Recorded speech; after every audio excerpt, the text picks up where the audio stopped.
여러분, 제가 오늘 아침에 일어나서 잠깐 유튜브를 보았는데 아주 깜짝 놀랐습니다.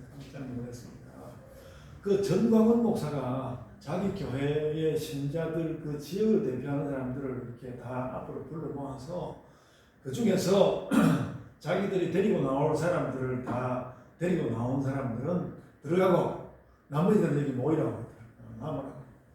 그러더니 그 사람들에게 당신들은 한 일을 못했으니까 대가리 박아.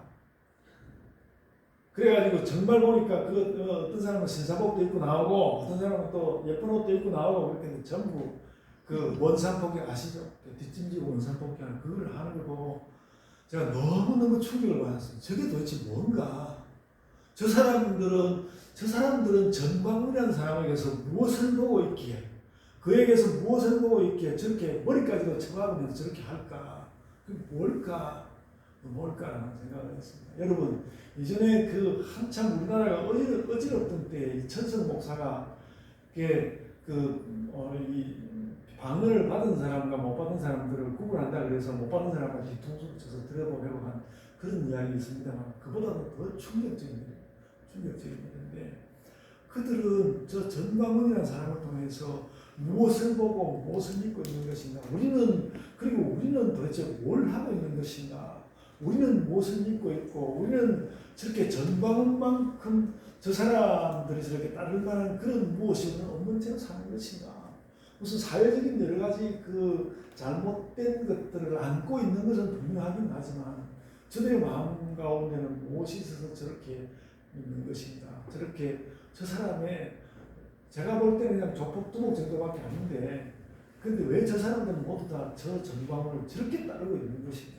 그것이 아침에 답은 없지만 거기에 대해서 답하지 않을지라도 우리는 우리의 믿음으로 거기에 대해서 뭔가 답해야 하는 것이 있다는 것을 아침에 너무나 심각하게 느꼈습니다. 그래서 여러분에게, 제 자신에게, 우리에게 묻는 질문입니다. 그러면 우리의 부활은 어떻습니까? 우리의 부활은 어떻습니까? 예수 그리스도의 부활은 어떠하며 나의 부활은 어떻습니까? 이런 질문이 나올 수밖에 없는 것이죠. 제 자신을 이렇게 더듬어 보니까 부활을 설교할 때는 제가 부활을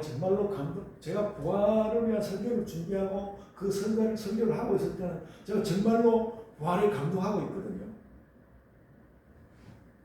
그럴 때는 그런 것 같습니다. 제가 아직 전도사이고 우리 조경희 전도사님 대학부일 때 제가 수련회에서 요즘 우리가 읽고 있는 이 본문 고린도전서 15장을 읽고 부활신앙을 제가 설교를 했습니다. 수련회에서 아직 그때를 읽지 않고 있는데 설교했는데 몇 명의 대학생뿐만 아니라 부장 장로님까지 그 설교에 감동을 했습니다. 우리는 그 정도의 반응을 보이면서 야간 살고 있는데, 여러분, 바울에게 부활이 어땠을 것 같습니까? 바울에게 부활이 어땠을 것 같습니까? 바울에게 부활은 너무나 실제적이었습니다. 바울에게 부활은 너무 생생하고 자신의 시각을 잃어버릴 만큼 충격적이었고 그 경험적이었습니다. 예수의 부활은 너무나 경험적이었습니다. 그리고 그 경험은 바울에게 생애 내내 생기를 불어넣었습니다. 그의 모든 생애에 생기를 불어넣었습니다.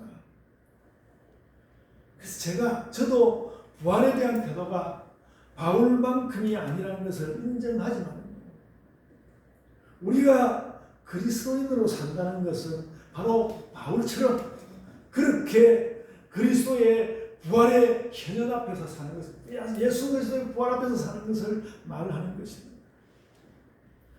그래서 오늘 설교 제목으로 우리는 어떻습니까?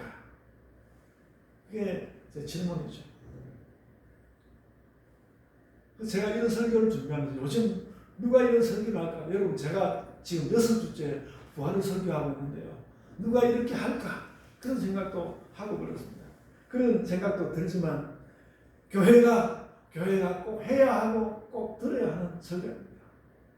키엘케고리 교회가 죄를 설교하지 않는다고 덴마크 교회를 아주 한없이 비판하였는데, 뿐만 아니라 부활도 그렇게 설교해야 한다고 생각합니다.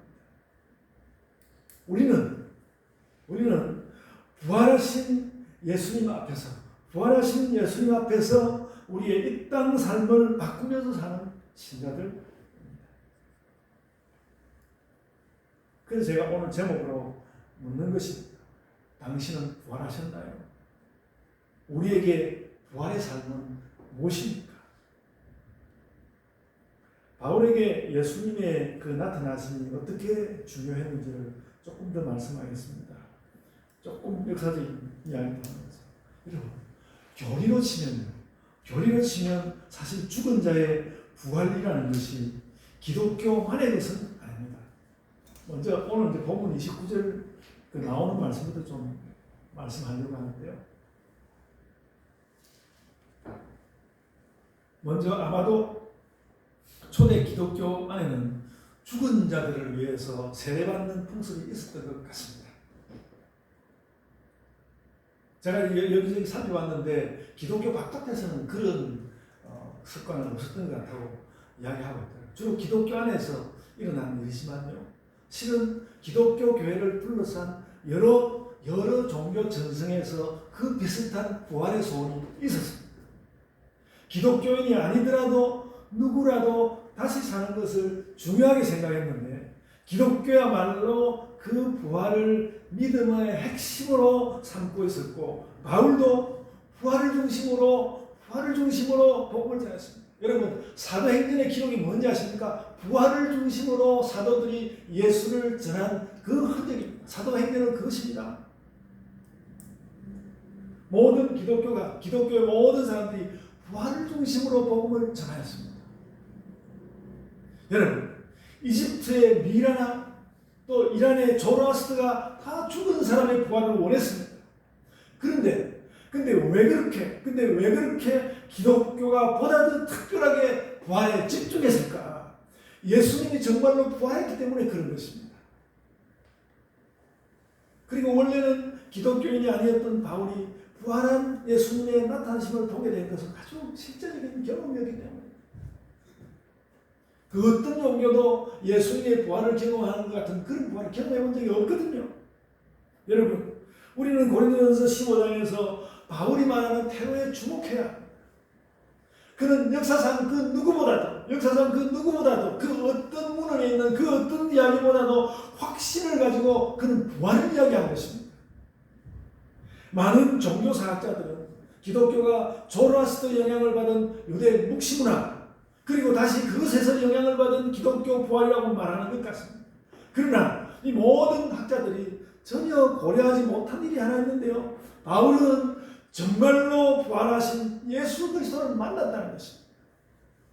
그래서 바울은 조로아스트나 이집트나 유대 묵시문학의 영향이 아니라 자기 앞에 나타나신 예수님 탓으로 부활 이야기를 하는 것입니다. 오늘 본문도 그렇습니다. 그것이 기독교입니다. 오늘 본문은 바울이 부활하신 예수 그리스도의 실상을 마음에 견고히 가지면서 사람들이 부활을 소원한다는 사실을 기독교인이 아니라도 누구라도 그렇게 한다는 사실을 다르게 좀 이야기하고 있는 것입니다. 특히 당시에 기독교인들이 대리세례를 받는 일이 있었고 나중에는 건전하지 못하다 해서 잊혀진 것이지만 바울은 사람에게서 그런 일이 일어나고 있다는 것, 우리 주변에서 그런 대리세례를 받고 그런 일이 있다는 것을 논의의 출발점으로 삼고 이야기를 하고 있습니다. 사람들이 부활의 그 뜻을 다 알지 못하면서도 부활에 또한 대한 소원을 가지고 있지 않는가. 그래서 삶의 변화를 갈망하는 사람들에게 부활은 이미 중요한 것이 되어 있지 않는가. 그리고 바울은 바로 그리스도의 부활이 예수 그리스도의 부활은 거기에 대하여 답하는 일이라는 것입니다. 사람들은 이미 교회 안팎에서 부활의 영광을 환상적 개념으로 구하고 있지만 사람들에게 환상이기만 한 그것을 부활한 예수께서 실현하셨다. 바울은 인간 일반에 배어있는 비장한 삶에 대해서도 말합니다. 30절의 말씀 아주 간결한 논쟁입니다. 사람들은 어떻게 그렇게 어떻게 위험을 무릅쓰고 죽음을 무릅쓰는가.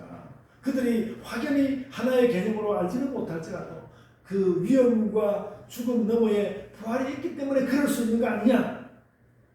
죽음을 넘어서 얻는 영광인 부활을 사람들은 때로는 어렴풋하게, 때로는 비장한 느낌으로, 그리고 삶이 난관에 부딪힐 때 막연하지만 무엇인가를 품고 있는데 그 부활이 아닌가. 고린도 교회의 당신들도 원래 그런 사람들이 아니야. 그런데 부활하신 예수께서 우리에게 부활을 변화와 구원의 실제로서 보여주신다. 내가 바로 부활하신 예수에게서 그 실제를 보았다. 그리고 그리스도 안에 수많은 형제들, 우리 고린도전서 1장 15장 1절로부터 11절에 그 사람들 이야기하지 않습니까? 그리스도 교 안에 있는 수많은 형제들이 그 부활하신 예수 그리스도를 보았다. 비장함은 비장한 뿐이지만 예수의 부활은 구원의 실제이다. 그래서 여러분 31절에 나온 바울의 외침은 기독교 교회의 레전드가 되었습니다. 나는 날마다 죽노라.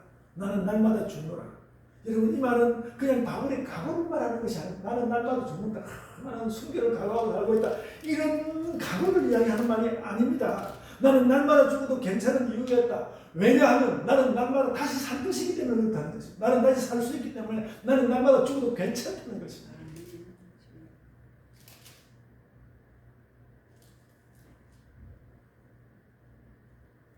그래서 내가 매일 죽는 것은 어떤 비장함이 아니라 진정한 구원의 과정이다. 이것은 부활에 이미 여러 방법과 해석과 감정으로 다가가고 있었던 고린도 교회 사람들, 그들에게 구원의 확정으로 부활을 알리는 말이었습니다.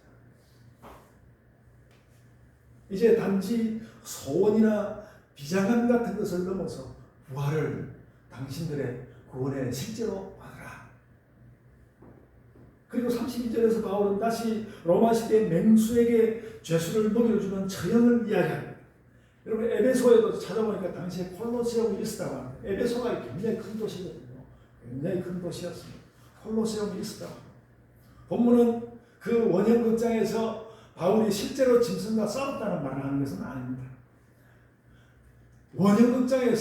내가 원형극장에서 사자와 싸웠다면 그게 뭐 무슨 레전드가 되겠느냐? 그거 아니라는 것입니다. 부활을 나는 나에게는 그런 무시무시한 사자와 싸우는 그런 이야기조차 아무것도 아니다. 아무것도 아니다. 사람들이 할 수 있는 일은 어느 정도 놀라운 것과 그 용맹함을 자랑하는 것입니다. 나는 원형극장에서 사자와 싸웠어. 그런 말을 할 수 있겠죠. 그리고 요즘에 어떤 방송에서 나오는 것을 보니까 실제로 로마 시대에 그랬다고 합니다. 그 당시에 맹수와의 싸움을 통하여서 자신을 과시하려는 사람들이 일부러 그런 검투사가 된 경우가 있었다고 합니다. 여러분, 그러나 바울은 부활 앞에서 그런 것은 대수롭지 않다는 것입니다. 대수롭지 않다. 사자와 부딪혔거나 또 그럴 리도 없지만 혹 사자를 이겨서 엄청난 자랑거리가 생겼다 하더라도 그것이 끝내 무슨 유익이 되겠는가? 그렇게 되더라도 죽은 자가 다시 사는 것이었다면 결국 남는 것은 어차피 죽을 몸뿐인데 그럴 바에야 먹고 마시자 그렇게 되지 않겠느냐? 부활이 없다면 세상은 결국은 먹고 마시자는 심령만 남는다는 것입니다. 어떤 사람은 아니라고 손살을 치든지 몰라도 대체로 사람은 그렇습니다. 그러니까 뭐 심리학자들도 욕망을 포기하지 말라고 이야기하지 않습니까? 그래서 물론 누구나 완전히 그렇게 생각하는 건 아니겠지만 부활이 없는 무용담은 그저 무용담일 뿐이다. 그 아무것도 아니야. 부활이라는 사건 앞에서 사자를 이긴 무용담은 별게 아니라는 것입니다. 그런 무용담도 인생의 허무는 이길 수가 없지만 예수님의 부활 사건은 그런 허무 너머의 일이다. 그래서 부활은 없는 채로 이 세상에서 전설적인 흔적을 남기는 사람들에게 뭐가 남는다고 바울은 말합니까? 내일 죽을 터이니 먹고 마시자. 결국 그 정도를 넘지 못한다는 것입니다. 아마도 바울은 그 시대의 쾌락주의자들의 말을 인용했을 것으로 보입니다. 바울이 전도하던 그 시대에는 이런 생각으로 사상계가 혼미했던 것이 사실입니다. 삶과 죽음에 대하여 혼미한 세계 앞에서 여러분 철학사를 공부해보면요 바울 사도가 전도하는 그 시대가 특별히 삶과 죽음의 문제를 두고 아주 호미했습니다. 그 시대가 가장 호미했습니다. 그런 세계 앞에서 바울은 대리세례도 아니고 또 위험을 무릅쓰는 비장함도 아니고 사자를 물리치는 용맹함도 아니고 예수 그리스도의 부활이 인생의 길, 구원의 길을 보여준다고 가르치고 있는 것입니다. 부활은 인간에게 그런 것이다. 그에 의해서 바울은 이제까지 그 앞에서 말한 부활의 증언을 넘어서 그렇다면 부활을 아는 우리, 부활을 살아 우리가 그 부활을 아는 우리는 어떻게 살 것인가? 부활을 살아내는 것에 대하여 33절과 34절에서 말씀하고 있습니다. 부활한 삶을 어떻게 살 것인가? 부활한 삶에 대하여 바울은 뭐라고 했을까? 아주 축약해서 말하자면요. 34절에서는 속지 말아라. 속지 말라고 했고 34절에는 깨어있으라고 했습니다. 34절은 요약해서 말하자면 그렇습니다. 여러분, 우리 자신을 그냥 한번 돌아봅시다. 나 자신을 그냥 한번 돌아봅시다. 내적이든 외적이든 여러분의 삶에 대해서 무슨 속고 있는 부분이 혹시 없습니까? 무슨 속고 있는 부분이 없습니까? 그리고 또 한 가지, 여러분은 확연히 깨어서 살아가고 있습니까? 여러분, 이 두 개의 질문이 왜 중요하겠습니까? 이 두 개의 질문이 왜 중요하겠습니까? 바울이 부활에 대해서 한참을 말하고 부활에 대해서 할 수 있는 역사적인 모든 증거를 들이대고 또 그 세상 사람들이 살아가는 여러 방식들을 다 이야기한 다음에 그렇게 뜻깊은 부활의 삶을 정말로 어떻게 살아낼 것인가에 대해서 말하려고 하는데 그가 그때 그 부활의 삶을 두 가지로 주력해서 말했단 말입니다. 첫째로 속지 말아야 하는 것이고 둘째로 깨어있어야 하는 것이다.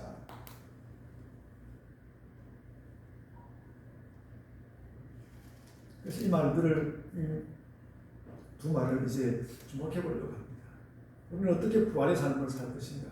속지 말라는 말은 이미 앞서 한 말을 이어가는 말로도 볼 수 있습니다. 대리세례에도 속지 말고 비장한 죽음에도 속지 말고 용맹한 자의 무용담 듣고 거기에서 뭐가 새로운 생명이 솟아날 것처럼 돋아날 것처럼 그렇게 속지 말아라.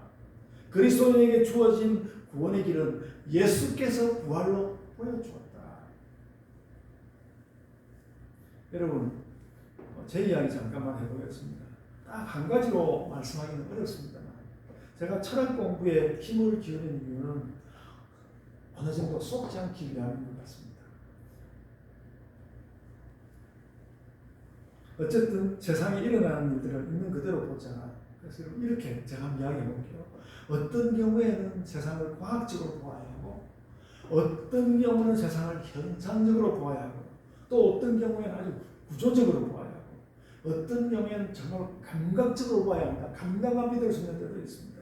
또 어떤 경우에는 형식 논리를 따라야 하고요. 어떤 경우에는 변증법적 논리가 필요합니다.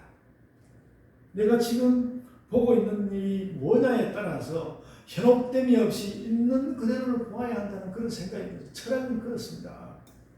그런데 오늘 성경 말씀은 확실합니다. 구원의 삶에서는 그런 것조차도 네가 철학을 통해서 그렇게 하느냐 그런 것조차도 너를 속이는 것이 될 것이다. 내 앞에 있는 구원의 진리는 바로 예수 그리스도의 부활이다. 그러니 부활이 아닌 다른 무엇의 삶의 의미를 누리는 그런 자가 있다면 거기에 속지 말아라. 그리고 여러분 33절에서 주목할 것은 속지 말라는 말에다가 선행하라는 말을 덧붙였다는 것입니다. 속지 말라. 악한 동무들은 선한 행실을 더럽히나니 그랬습니다. 속지 않고 세계를 꿰뚫어보면 여러 유익이 사실 많겠지만 바울은 그 모든 것 중에서 특히 선행을 중시한 것입니다. 그가 고린도 교회와 대했을 때 이 말이 아주 중요했던 것 같습니다. 성경이 주는 아주 중요한 통찰입니다. 속지 말고 부활을 믿으며 선행하라. 여러분, 지금 지난 정부에 아직도 완전히 안 지나갔지만 지난 정부에 내란 재판을 하고 있지 않습니까? 이 판사라는 자가 그것을 완전히 비밀 가운데 가두어두고 지금 드러내고 있지 않습니다만 어쨌든 다 드러나게 될 것입니다. 내란 재판을 하고 있지 않습니까? 대략 그 재판 이야기를 들어보면 그런 이야기입니다. 우두머리가 원하니까 선행이 따로 있는 것을 알면서도 악행을 했다는 거죠. 그것은 그들이 스스로 속은 것이죠. 자기 자신들에게 속고 그러니까 서로에게 속은 것이죠. 사람들은 여러 가지 사정에 따라서 속게 되는 것 같습니다. 그런데 오늘 본문은 아주 분명하게 악에 속게 되면 무슨 일이 일어나게 되는가? 선행을 더럽힌다. 이미 이루어놓은 선행 가지고 더럽혀버린다. 그렇지 않습니까? 그 정부의 관료들이 그동안에 잘 못하려고 한 건 아닌데 그동안에 뭐 나라를 돌보고 저거 하면 다 무효가 되고 선행을 더럽히는 거죠. 그래서 이런 말들 속에서 오늘 본문은 무엇을 말하는가? 부활을 사는 사람들이 이런 일을 해낸다는 것입니다. 제가 전광훈이라는 사람하고 오늘 너무너무 기가 막힌 것도 그런 것이죠. 부활을 아는 사람들이 이걸 해내는 것인데 저자가 도대체 부활을 아는 사람들을 대표하는 것처럼 하고 나아가서 무슨 일을 하고 있는 것인가? 우리 그런 거 아닌데요. 부활을 사는 사람들이 이 선행을 해낸다. 그 이야기를 하는 것입니다. 부활을 사는 사람들은 속지 않고 선행을 해낸다. 이것이 오늘 본문 33절의 말씀입니다. 이것이 부활의 삶 첫 번째고요. 부활의 삶으로서 바울이 두 번째 이야기하는 것은 깨어있는 것입니다.